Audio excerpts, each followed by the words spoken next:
안녕하세요. WM 워치 매거진입니다. 오늘은 나온지 몇 년 되지도 않았는데 오리스의 대표작이 돼버린 1965년에 나왔었던 오리스의 최초의 다이버 시계를 기념하며 복각한 모델이죠. 65 2점을 준비했습니다. 오늘 시계는요, 브랜드를 사는 기본 상식 LF몰에서 쇼핑몰의 리더답게 여러분들의 궁금증을 해결하기 위해서 2점이나 이렇게 대여를 해주셨습니다. 역시 매출이 조 단위로 나온 회사는 다릅니다. 자, 시계 이야기로 돌아와서요, 오리스는 1904년에 설립된 독립시계 회사죠. 독립시계 회사란 LVMH, 리슈몽, 스와치 같은 거대 그룹에 속하지 않는 천상천하 유아독존 회사를 말합니다. 스위스 시계에서 악몽과도 같던 70년대, 80년대를 거쳐서 계속 홀로 서 있다는 것만 해도 이 브랜드의 대단함을 인정하고도 남습니다. 오늘 제가 준비한 두 시계 바로 65의 42mm 블랙 다이얼입니다. 저도 무엇을 소개할까 고심 많이 했었는데요. 이 모델을 고른 이유가 있습니다. 먼저 40mm에 비해 42mm 리뷰가 굉장히 적습니다. 또 블루그린 다이얼보다요, 블랙 다이얼에 대한 정보가 더 적습니다. 이런 이유로 오늘 골랐고요. 자, 리뷰 들어가기 전에 간단하게 배경 지식 체크해 보겠습니다. 2015년에 1965년에 출시된 오리스 최초의 다이버 워치 중 이 버전을 기념해서 복각판이 출시되었습니다. 지금 제가 가지고 있는 것들과 많이 다르죠. 우선 인덱스가요, 아라비아 숫자죠. 이것도 흥행에 성공했습니다. 하지만 오리스는요, 여기에 만족하지 않고 더 무난하고 대중들에게 잘 다가갈 수 있는 이런 도트와 바로 이루어진 인덱스를 가진 65 버전을 내놓습니다. 처음에는 40mm가 출시되었었고요. 바로 2016년 바즈월드에 42mm 65가 나오게 됩니다. 처음에는 블랙 다이얼은 안 나왔었고요. 딥블루와 그린색이 나왔었는데요. 나중에 블랙이 등장하게 됩니다. 저는 어떤 생각을 했냐면요, 이 오리스라는 브랜드는요, 굉장히 소비자들의 요구를 잘 들어주는 브랜드다, 이런 생각이 듭니다. 롤렉스와는 완전 정반대죠. 이 친구들은요, 40mm 말고 42mm도 만들어주세요, 블랙 다이얼도 만들어주세요 하면요, 오케이, 그리고 바로 출시합니다. 롤렉스는 어때요? 서브마리너 42mm 만들어주세요 이러면 바로 다음에 바즈월드에 뭐가 나옵니까? 커튼이 탁 올라가면서, 자, 여러분 오래 기다리셨습니다.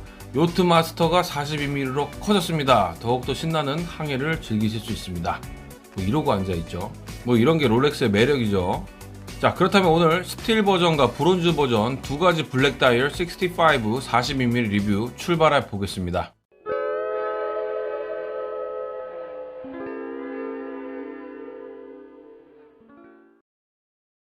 자, 먼저 가격입니다. 공식 리테일가는요, 250만원 정도 했던 걸로 기억하고 있고요. 현재 LF몰에서는 170에서 180만원 사이로 이렇게 병행가로 판매하고 있습니다. 아무래도요, 브론즈가 아주 살짝 비쌉니다. 케이스는 42mm, 러그 투 러그 50mm, 두께 13.4mm고요. 밴드 넓이 21mm고요. 무게가 139g입니다. 제가 다 직접 측정한 겁니다. 제가 그냥 재원표 읽는 줄 아시는 분 계셔서 말씀드립니다. 그리고 제 손목 굵기가요, 18.5고요. 넓이가요, 57에서 59 사이입니다. 러그 투 러그 50이면요, 저한테 널널하겠죠. 제가 착용해 보겠습니다. 자, 우선 무게도 가볍고요. 크라운 가드도 여기 없죠. 그리고 러그도 빈티지 롤렉스 서브마리너 정도로 샤프하진 않지만요, 빈티지스럽게 나름 날씬한 편입니다. 그래서요, 42mm 현대식 다이버 시계보다는 확실히 작은 느낌이 좀 납니다. 느낌으로는요, 한 40mm 그 정도밖에 안 되는 것 같습니다.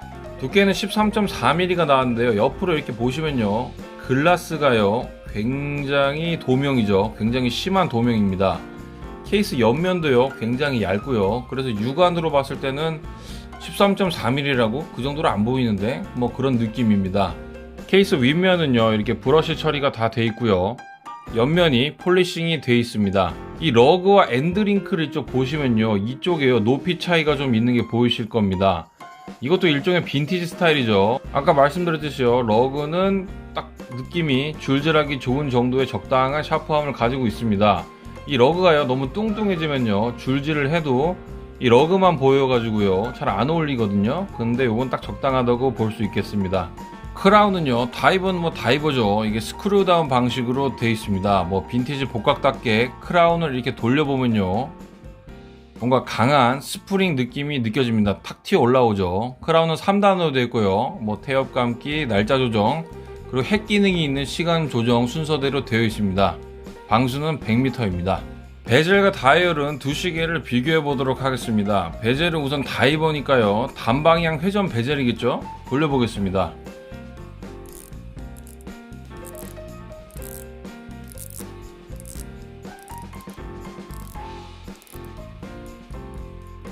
느낌은 평범합니다. 자, 이 두 시계를요, 비교를 딱 해보면요, 먼저 베젤이 다르죠. 우선 베젤 인서트 부분은요, 둘 다 블랙 DLC 코팅이 된 알루미늄 인서트입니다. 빈티지 복각인데 세라믹을 기대하기는 어렵겠죠. 자, 근데 여기를 보시면요, 베젤 테두리가 다릅니다. 여기는 바로 브론즈를 썼습니다. 그 말은 즉, 지금은 로즈 골드 같은 색인데요, 시간이 지나면은 파티나가 발생한다는 거죠. 이런 식으로 변한다는 겁니다. 이 파티나에 대한 부분은요, 개인마다 호불호가 아주 다릅니다. 저는 싫어하진 않는데요. 다이얼은 보시면요, 정통 블랙 컬러입니다. 근데 지금 글라스가 이렇게 단면 무반사 코팅 사파이어 글라스입니다. 그래서요, 여기 보시면 살짝 푸른빛 보이시죠? 이렇게 푸른빛이 도는 것 같이 보이는데 이거는 글라스 때문에 그런 거고요. 다이얼은 정통 블랙입니다. 인덱스는 도트와 바 모양이 모여진 양각 인덱스고요. 아주 뭐라고 할 말이 없을 만큼 아주 깔끔한 기본입니다. 인덱스의 컬러 자체도요, 약간 빈티지스럽죠. 올드 라둠톤의 슈퍼 루미노바를 채워 놓았습니다. 이 다이얼에서도요, 두 시계가 차이를 보이는데요, 오른쪽 시계는요, 인덱스 테두리와 핸즈에 로즈 골드 PBD 코팅이 되어 있습니다. 그래서 약간 좀 인덱스가 더 노래 보이죠. 또 하나 차이를 꼽자면요, 왼쪽은 오리스 밑에요, 이렇게 오토매틱이라고 써 있고요, 오른쪽은 오토매틱 글씨가 없죠. 옛날 그대로 오리스만 딱 적어놨습니다. 그리고 데이트 창이요, 40mm는 6시에 있는데요, 42mm는 3시로 이사를 왔습니다. 데이트 창이요, 사각형이 아니고 또 자세히 보시면요, 사다리꼴이죠. 그리고 역시 브론즈 모델은요, 데이트 창에도 테두리에 로즈 골드가 있습니다. 이 두 시계가요, 베젤 테두리와 다이얼 이 정도 설명한 거 빼곤 똑같은 시계인데요, 저의 생각은 이렇습니다. 이게 뭔가 로즈 골드와 PBD 코팅 핸즈 인덱스와 어우러져서 골드 스틸 콤비 냄새가 나는 그런 느낌이 있거든요. 좀 모르는 분들이 딱 보셨을 때는요, 확실히 브론즈가 이거보다 더 비싸 보일 것 같습니다. 그러니까 제 생각은요, 어쨌든 이 브론즈 모델은요, 레이벤 보잉 선글라스 금태 있죠, 그런 거라는 느낌이 좀 듭니다. 그게 누가 찾느냐에 따라서 굉장히 클래식하고 멋스럽게 보일 수도 있고요, 굉장히 노답으로 늙어 보일 수도 있는 그런 아이템이란 생각이 드는 거죠. 브론즈가 끌리시는데 늙어 보이는 위험을 감수하기 싫다고 하시면은 제가 볼 때 블랙 다이얼은 제외하시는 게 나을 것 같습니다. 크리스탈은 사파이어입니다. 근데 좀 특이한 점은요, 이렇게 옆으로 보면요, 굉장히 운모스럽게 생겼죠, 그쵸? 최대한 운모틱하게 빈티지를 재현하려고 노력한 흔적이 보입니다. 굉장히 볼록하고요. 야광은 깔끔한 편인데요, 제가 봤을 때는 확실히 인덱스 쪽이요, 확실히 약한 것 같습니다. 인덱스 쪽이 약하고 핸즈와 12시의 야광점이 확실히 더 도드라지는 모습이 보입니다. 이건 제가 볼 때 루미노바를 아꼈다기보다는요, 빈티지스럽게 좀 의도한 것으로 보입니다. 케이스 뒷면은 솔리드백이고 오리스의 로고가 새겨져 있습니다. 자, 무브먼트 설명 잠시 드리면요, 무브먼트는 오리스 칼리버 733 무브입니다.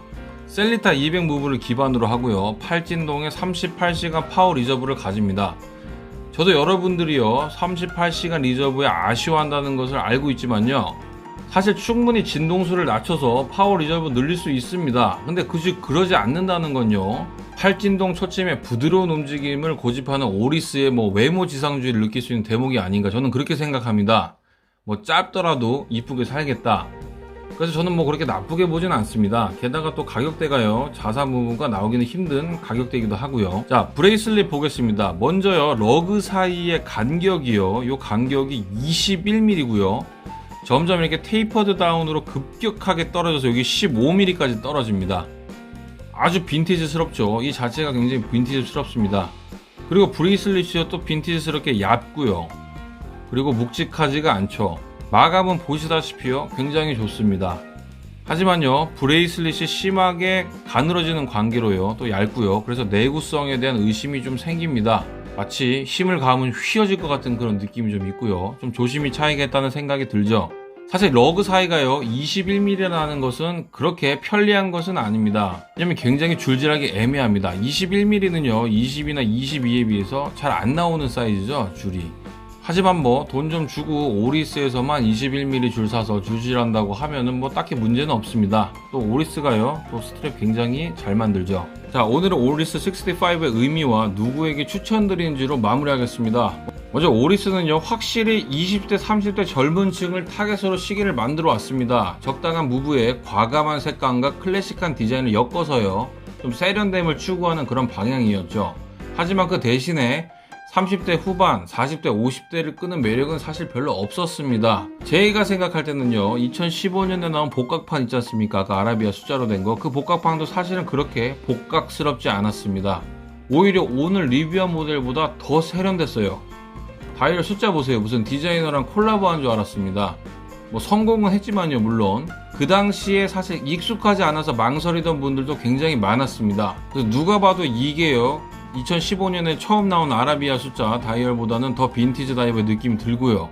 그래서 20대 30대 빈티지 팬들의 시선을 끌었을 뿐 아니라 더 높은 연령대와 빈티지 매니아들의 구미를 자극하는데 이 모델로 성공을 했다, 이렇게 봅니다.